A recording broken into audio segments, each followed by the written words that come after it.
कैसे हैं आप लोग। मेरे चैनल रूही एडुकेटर पे आप लोगों का बहुत बहुत वेलकम है। और मैं हूँ रूही, और मेरे जितने भी देखने वाले लोग हैं, जो भी मेरे चैनल को देखते हैं, जो फर्स्ट टाइम विजिटर हैं, जो मेरे सब्सक्राइबर हैं, सबको बहुत बहुत थैंक यू है। और देखिए फ्रेंड्स, मैं आजकल आप लोगों के लिए केंद्रीय विद्यालय संगठन यानी KVS का प्रीवियस ईयर का क्वेश्चन पेपर लेकर के आई हूँ, TGT का, जो इसके पहले हो चुके हैं। ठीक है, क्योंकि अब जो है KVS के एग्ज़ाम्स होने वाले हैं, तो इसलिए आपके लिए ये क्वेश्चन पेपर बहुत ही ज़्यादा इम्पॉर्टेंट है। और इसके अलावा अगर आप किसी और भी गवर्नमेंट एग्ज़ाम की, जैसे कि टीचिंग का कोई भी एग्ज़ाम है, उसकी भी प्रिपरेशन करते हैं, सपोज़ नवोदय विद्यालय की प्रिपरेशन कर रहे हैं या DSSB की प्रिपरेशन कर रहे हैं, तो उसके लिए भी आप यहाँ से हेल्प ले सकते हैं। क्योंकि ये जो क्वेश्चन पेपर होता है, इसके क्वेश्चंस इतने अच्छे होते हैं कि आपको इनसे बहुत हेल्प मिलती है। तो देखिए, मैंने जो है इस क्वेश्चन पेपर के जो पार्ट 1 है, जिसमें कि सामान्य अंग्रेज़ी या जनरल इंग्लिश आती है, वो अपलोड कर दी है, और जनरल हिंदी अपलोड कर चुकी हूँ। इन दोनों के ही 10 क्वेश्चन थे। जनरल नॉलेज भी मैंने अपलोड किया है, और करंट अफेयर्स भी अपलोड कर चुकी हूँ। ठीक है, रीजनिंग एबिलिटी भी अपलोड कर चुकी हूँ, और इन सभी के 10 क्वेश्चंस थे। लेकिन और कंप्यूटर लिटरेसी, हाँ, कंप्यूटर लिटरेसी भी मैंने अपलोड कर दिया है। और अब आज मैं आप लोगों के लिए पेडागोगी यानी कि शिक्षा शास्त्र लेकर के आई हूँ, जिसके 20 क्वेश्चन हैं। तो इसमें जो क्वेश्चन आए हुए हैं, बहुत अच्छे क्वेश्चन है फ्रेंड्स, इसको आप देखिएगा। हाँ, लेकिन एक बात ये कि इनके जो आंसर हैं उसको ही आप करेक्ट मत मानिएगा, क्योंकि पहले भी मैंने ये बताया हुआ है। क्यों? क्योंकि ये क्वेश्चन पेपर किसी का अरेंज किया हुआ है। ठीक है, ये क्वेश्चन पेपर में आंसर सही है या गलत हैं, ये आप लोग चूँकि प्रिपरेशन कर रहे हो, तो आप लोग इसको सर्च करिएगा, जिससे आपका भी नॉलेज बढ़ेगा। ठीक है, तो यहाँ पर जो भी क्वेश्चन के मार्क्स आपको, जो भी टिक मार्क आपको दिखेंगे, उसको आपको बिल्कुल करेक्ट नहीं मान लेना है। आपको इस क्वेश्चन का आंसर खुद अपने हिसाब से सोचना है और ढूंढना है, ताकि आपका भी नॉलेज बढ़े, इनहैंस हो। चलिए क्वेश्चन स्टार्ट कर देते हैं। यहाँ पे दोनों वर्जन आते हैं, इंग्लिश और हिंदी। और हाँ, इस बार जो क्वेश्चन पेपर आएगा, ये जो है कंप्यूटर बेस्ड टेस्ट CBT होगा। ठीक है, तो जो CBT है उसके लिए आपको तैयारी करनी है। बस डिफरेंस ये होगा कि वो कंप्यूटर पर होगा, और ये आपको ऑनलाइन, आपको ऑफलाइन OMR शीट पर पेपर करना था।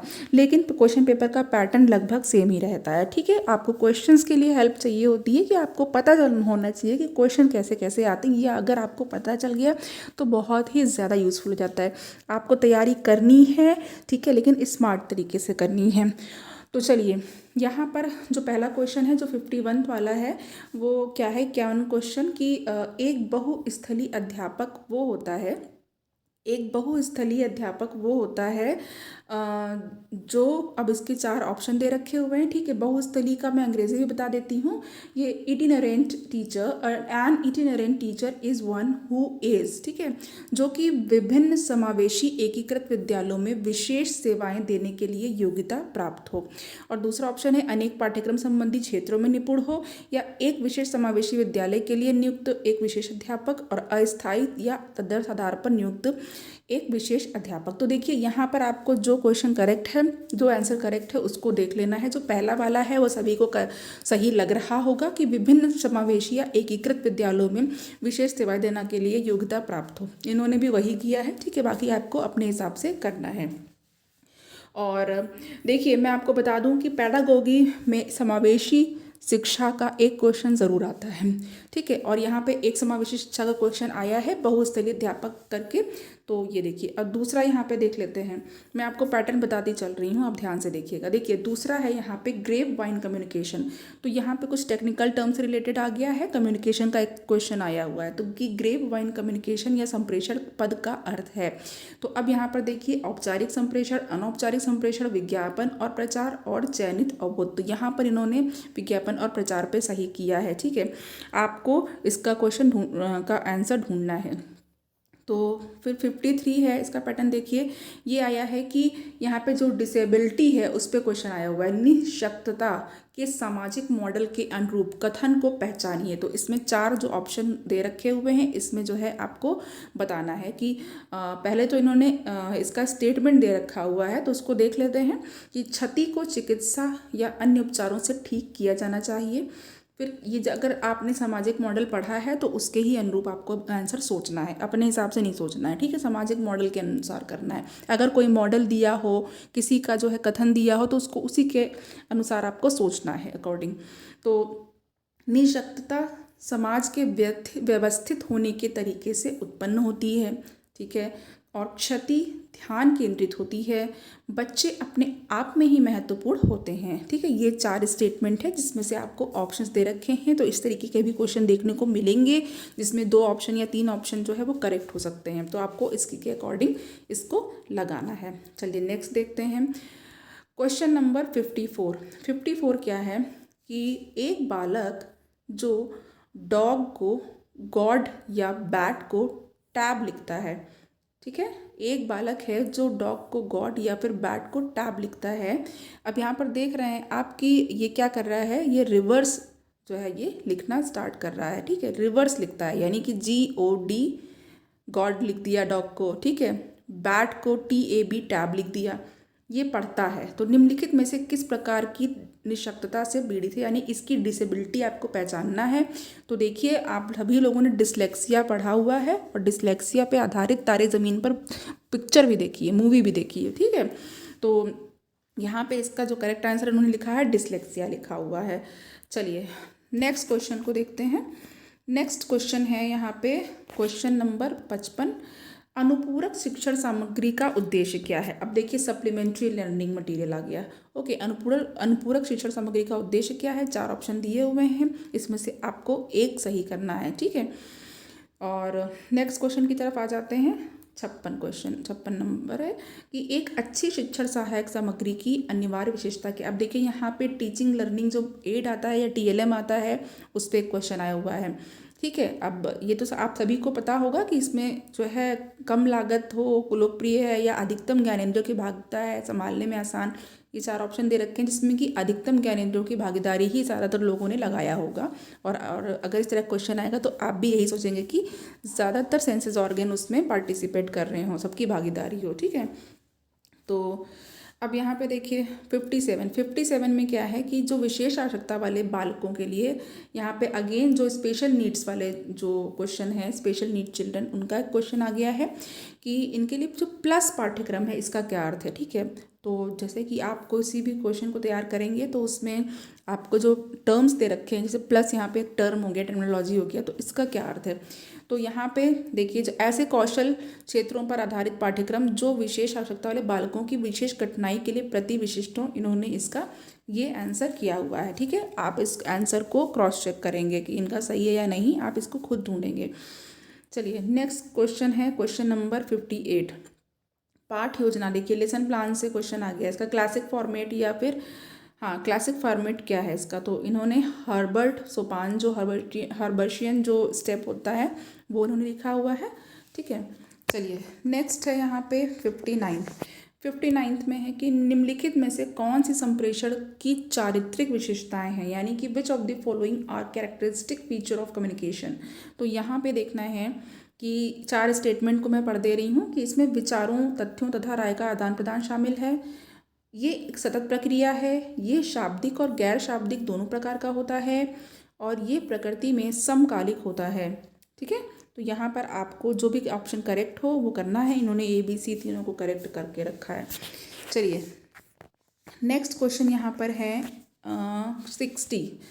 तो निम्नलिखित में से कौन सी योजना सबसे कम शिक्षार्थी केंद्रित है, ठीक है। देखिए पहले जो टीचिंग होती थी बहुत पुराने टाइम पे वो क्या होती थी, वो टीचर सेंट्रिक होती थी, यानी कि शिक्षक केंद्रित होती थी। लेकिन अब जो शिक्षक का पैटर्न है, जो पूरा टीचिंग आप करते हैं, तो वो आप उसमें बच्चों को ध्यान में रख के स्टूडेंट पे फोकस करके, यानी कि अब शिक्षार्थी केंद्रित या बाल केंद्रित शिक्षा है, ठीक है। तो आपको जो कुछ भी सोचना है वो बच्चों के हित में सोचना है। तो यहाँ पे देखिए सबसे कम शिक्षार्थी केंद्रित है। तो यहाँ पे देखिए इकाई योजना, पाठ योजना, क्रिया योजना, जितने भी लोग BEd या BTC कर रहे होंगे इसके बारे में उनको पता होगा। इंस्ट्रक्शनल प्लान, तो देखिए यहाँ पे इंस्ट्रक्शनल प्लान या अनुदेशात्मक, किसी शब्द का अंग्रेजी में जो मीनिंग होता है वो ज़्यादा अच्छा समझ में आता है। अब देखिए सिर्फ इंस्ट्रक्शन दे देना बच्चों को पढ़ाने में ये सबसे कम कारगर माना जाता है। ठीक है, बाकी आप इसको अपने हिसाब से जो सही है उसको देखने हैं। चलिए नेक्स्ट क्वेश्चन की तरफ बढ़ जाते हैं। नेक्स्ट है यहाँ पे, अब अगेन यहाँ पे एक हियरिंग इम्पेयर्ड डिसेबिलिटी ही एक टाइप की, तो यहाँ पे एक बधिर बालक को प्रदर्शित करता है। तो बधिर बालक को प्रदर्शित करता है तो यहाँ पे 4 ऑप्शन है। भाषा के द्वारा संप्रेषण में बाधा, घूमने फिरने में बाधा। ठीक है, यानी कि जो बधिर है, जो सुन नहीं सकता है, तो उसको कैसे आप उस बच्चे को या किसी भी इंसान को जो कि सुन नहीं सकता है तो उसको क्या क्या बाधाएं आएंगी। तो यहाँ पे देखिए कि भाषा के द्वारा संप्रेषण में बाधा, जब बच्चा सुन नहीं पाएगा तो बोलेगा कैसे, यानी कि जब आप किसी चीज़ को नहीं सुन पाएंगे तो उसको डिलीवर कैसे करेंगे, डायलॉग डिलीवरी कैसे करेंगे, है ना। तो यही चीज़ है कि भाषा के द्वारा संप्रेषण में बाधा इन्होंने लिखा है, सही किया है उसको। घूमने फिरने में बाधा, सुन नहीं सकते तो ठीक है, दिखाई तो दे रहा है ना, आंधे तो नहीं है, तो हम लोग घूम फिर तो सकते ही हैं। फिर व्यक्ति की स्वयं की देखभाल करने संबंधी कौशल में बाधा, तो अब जब सुनाई ही नहीं दे रहा है लेकिन हाँ हम अपना ख्याल रख सकते हैं क्योंकि हमें दिखाई तो दे रहा है। अगर कोई हमारे सामने कोई ऐसी चीज़ आ गई जिससे हमें चोट लग रही हो या फिर कोई गाड़ी आ रही हो, मोटर आ रहा हो, तो उससे भी देख सकते हैं। घर में भी हम अपना ख्याल रख सकते हैं। फिर स्पर्शनीय कौशल में बाधा, स्पर्शनीय यानी कि टच बैरियर इन टैक्टाइल स्किल्स, तो ये भी नहीं है। तो यहाँ पर तो हर कोई इस क्वेश्चन को देख के समझ जाएगा कि क्या करना चाहिए, कौन सा आंसर सही है। अब है क्वेश्चन नंबर 62। तो क्वेश्चन नंबर 62 में क्या है कि जो पाठ्यक्रम बनाने में कक्षा स्तर के अनुसार विषय वस्तु को विभाजित करने का काम किसके अंतर्गत आता है। यानी कि जब करिकुलम बनाते हैं, पाठ्यक्रम बनाते हैं, तो जैसे कि जो कक्षा 1 में बच्चा पढ़ रहा है उसके मेंटल एज के हिसाब से उसकी चीज़ें होती हैं, उसकी बुक्स होती हैं, उसके खिलौने होते हैं या जो एक्स्ट्रा करिकुलर चीज़ें होती हैं। वैसे ही जो क्लास 5th में पढ़ रहा है उसके मानसिक स्तर के हिसाब से उसकी चीज़ें होंगी। ठीक है, तो यही पूछा जा रहा है कि जब पाठ्यक्रम बनाते हैं तो कक्षा स्तर के अनुसार विषय वस्तु को विभाजित करने का काम किसके अंतर्गत आता है। तो यहाँ पे इन्होंने जो सही लिखा हुआ है वो है कि विषय वस्तु का श्रेणीकरण। तो यहाँ पे विषय वस्तु का चुनाव भी है, विषय वस्तु का श्रेणीकरण भी है, विषय वस्तु का व्यवस्थापन है, विषय वस्तु का वर्गीकरण है। तो जो आंसर सही है उसको आप ढूंढिए ताकि आपको भी जानकारी हो इसकी। हो सकता हो पढ़ते पढ़ते और भी चीज़ें आपको समझ में आ जाएं, कई चीज़ों के आंसर मिल जाएं। तो इसीलिए क्वेश्चन पेपर को सॉल्व करना बहुत ज़रूरी होता है, ये बहुत हेल्पफुल भी होता है। चलिए नेक्स्ट क्वेश्चन है क्वेश्चन नंबर 63, 63 क्वेश्चन है यहाँ पे। तो अच्छी परीक्षा में क्या नहीं होना चाहिए। तो अच्छी परीक्षा में क्या नहीं होना चाहिए, आप सभी लोग जानते हैं कि एक अच्छी परीक्षा ऐसी होती है कि अगर 4 लोगों को उसका आंसर बताया जाए तो उसका आंसर एक ही हो। ठीक है, और तो यानी कि अच्छी परीक्षा में व्यक्तिपरता नहीं होनी चाहिए, यानी कि सब्जेक्टिविटी नहीं होनी चाहिए। ये आपको पढ़ते ही पता चल जाएगा। ठीक है, वस्तुनिष्ठता, ऑब्जेक्टिविटी होनी चाहिए, विश्वसनीयता तो बहुत ज़रूरी है और वैलिडिटी भी उस परीक्षा की होनी चाहिए। तो ये तो हर कोई बता सकता है। तो इन्होंने पहला वाला आंसर सही किया हुआ है। ठीक है, व्यक्तिपरकता। चलिए नेक्स्ट क्वेश्चन है, पाठ्यक्रम के विकास की संकल्पना में क्या शामिल नहीं। अब देखिए यहाँ पे करिकुलम से रिलेटेड 2 क्वेश्चन आ चुके हैं, आप देखिए इस चीज़ को। ठीक है, तो पाठ्यक्रम वाला भी पहले भी था, करिकुलम वाला, विषय वस्तु वाला चुनाव, और यहाँ पे भी है। तो जो concept of curriculum development exclude यानी कि नहीं शामिल है, नहीं पे ध्यान दीजिएगा, अक्सर ही भूल करके हाँ में हो जाता है, यानी कि जो सही है हम लोग उसको गलत कर देते हैं। तो अब पाठ्यक्रम का विकास कर रहे हैं तो अपने परिवार की आकांक्षाएं का कोई काम ही नहीं है वहाँ पे। ठीक है, इंटरनेशनल कंसिडरेशन या अंतर्राष्ट्रीय विचार ठीक है, और सामाजिक लक्ष्य भी होने चाहिए, राष्ट्रीय लक्ष्य भी होने चाहिए। भाई पाठ्यक्रम तो आप जो है सारी चीज़ों को देख करके ध्यान में रख के बनाते हैं, लेकिन पारिवारिक आकांक्षाएं तो यहाँ पे इसका रोल नहीं होना चाहिए। तो यहाँ पे मैं जो पढ़ रही हूँ इसको कर रही हूँ तो मुझे यही लग रहा है, बाकी आप अपने हिसाब से आंसर को सही ढूंढ के करेंगे। देखिए 65, भौतिकी का प्रयोग करने के लिए एक विज्ञान प्रयोगशाला में अनिवार्य रूप से होना चाहिए। अब यहाँ पे देखिए फिजिक्स का जो सब्जेक्ट है, प्रयोगशाला पे एक क्वेश्चन आया हुआ है। ठीक है, कि क्या सबसे इम्पॉर्टेंट है, तो क्या होना चाहिए। तो इन्होंने लिखा है प्राकृतिक रोशनी और संवादन की उपलब्धता, और बाकी जो करेक्ट आंसर है वो आप उसका पता लगाइए। ठीक है, और एक प्रदर्शन मेज तो ज़रूर ही होनी चाहिए, डिमॉन्स्ट्रेशन टेबल। ठीक है, तो चलिए आपके हिसाब से जो सही है आप वो कर सकते हैं, आप इसका सही आंसर ढूंढिए। 66 है कि निम्नलिखित में से क्या उपलब्धि परीक्षण का उद्देश्य नहीं है। अब यहाँ पे अचीवमेंट टेस्ट से रिलेटेड एक क्वेश्चन आ गया है। तो देखिए उपलब्धि परीक्षण या अचीवमेंट टेस्ट के लिए तो ये जानना कि छात्रों ने क्या सीखा, ये तो उद्देश्य होता है ही, आपको पता ही है, ये तो लग ही रहा है, मुझे भी लग रहा है कि ये है। ये जानना कि छात्र किन क्षेत्रों में कमज़ोर है, ठीक है, ये भी है। और उसके बाद फिर जो है शैक्षिक लक्ष्यों की प्राप्ति का पता लगाना, ठीक है। अब यहाँ पे है कि छात्रों को तेज़, कमज़ोर और औसत वर्ग में बांटना, ठीक है, इन्होंने ये किया हुआ है। और बाकी आप जो है जो करेक्ट होगा उसके अकॉर्डिंग आंसर करेंगे, ठीक है। कि क्योंकि ऐसा कहा जाता है कि छात्रों को आप कैटेगराइज नहीं करिए, ठीक है। कैटेगराइज अगर कक्षा में हम वर्गीकरण करते हैं बच्चों का, तो होता क्या है कि बच्चों में आपस में ही भेदभाव हो जाता है कि तुम तेज़ हो, तुम कमज़ोर हो, ठीक है। तो ये अपने जानने तक तो ठीक है कि हम बच्चों को जान रहे हैं कि कौन सा बच्चा तेज़ है, कौन सा कमज़ोर है, ताकि हम उस पर मेहनत कर सकें, उसके पे रिमीडियल क्लासेस ले सकें, ठीक है, उनको वर्गों में बांट सकें। तो इनके अकॉर्डिंग हो सकता हो इन्होंने यही सोचा हो कि छात्रों को तेज़, कमज़ोर और औसत वर्ग में बांटना, ठीक है। और बल्कि ये आंसर अब जो भी करेक्ट होगा वो आप लोग ढूंढ करके कर सकते हैं। चलिए, और यहाँ पे क्योंकि इन्होंने इसको क्रॉस लगाया हुआ है, गलत किया है, हो सकता है उनका गलत हो गया हो। चलिए नेक्स्ट क्वेश्चन है यहाँ पे कि 67 वाला, ये सुझाव दिया जाता है कि एक अध्यापक निम्नलिखित, फिर इन द ब्लैंक्स करना है, सी और एस द्वारा अपने संप्रेषण में सुधार कर सकता है, निम्नलिखित विकल्पों में से कौन सा सही है। तो सी और एस, तो ये आपने पढ़ा होगा, ठीक है। और यहाँ पे इन्होंने ये वाला ऑप्शन करेक्ट चुना है, 7 सी और 3 एस।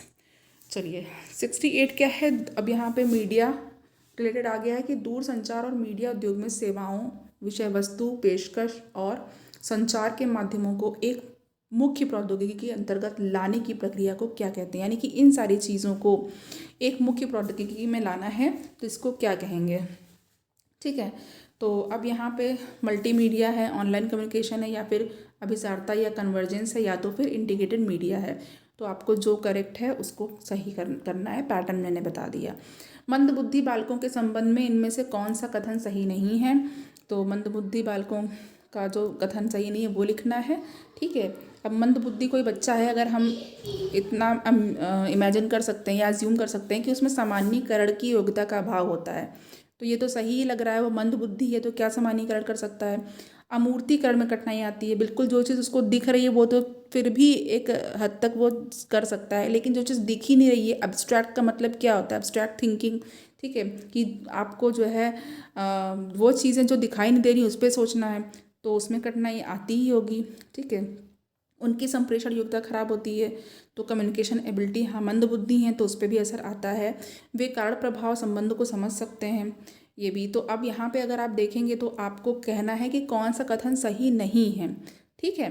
तो यहाँ पर आपको जो आंसर करेक्ट है वो लगाना है। देखिए इसमें आपको चारों ही क्वेश्चन सही लग रहे होंगे, आंसर सही लग रहे होंगे, ओके। तो ऐसे क्वेश्चंस आते हैं, इन्होंने लगाया कि वे कारण प्रभाव संबंध को समझ सकते हैं, अंडरस्टैंड कॉज इफेक्ट रिलेशनशिप।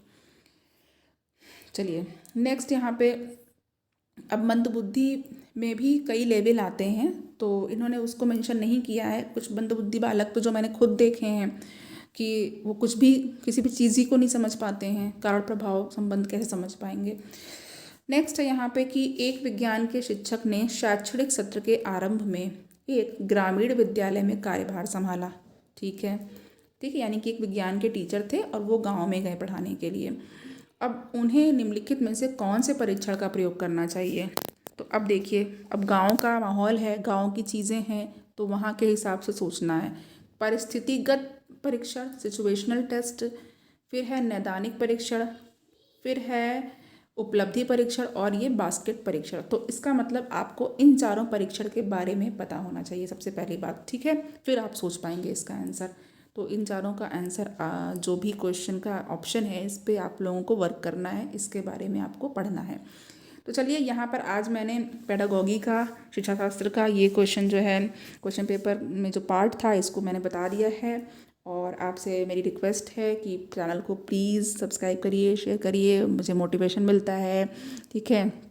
अगर हम आपके लिए कर रहे हैं, मेहनत कर रहे हैं, तो फिर आप एक लाइक कर सकते हैं या सब्सक्राइब कर सकते हैं, क्योंकि आप लोग बहुत सारे चैनल्स ऐसे चैनल को सब्सक्राइब करके रखते हैं कि जिनकी शायद ज़रूरत भी नहीं है। लेकिन एजुकेशनल चैनल के लिए मैं ये ज़रूर कहूँगी कि अगर कोई टीचर आपके लिए कुछ बना रहा है, कर रहा है आपके लिए, तो प्लीज़ एजुकेशनल चैनल को एक लाइक दीजिए। चलिए, थैंक यू सो मच।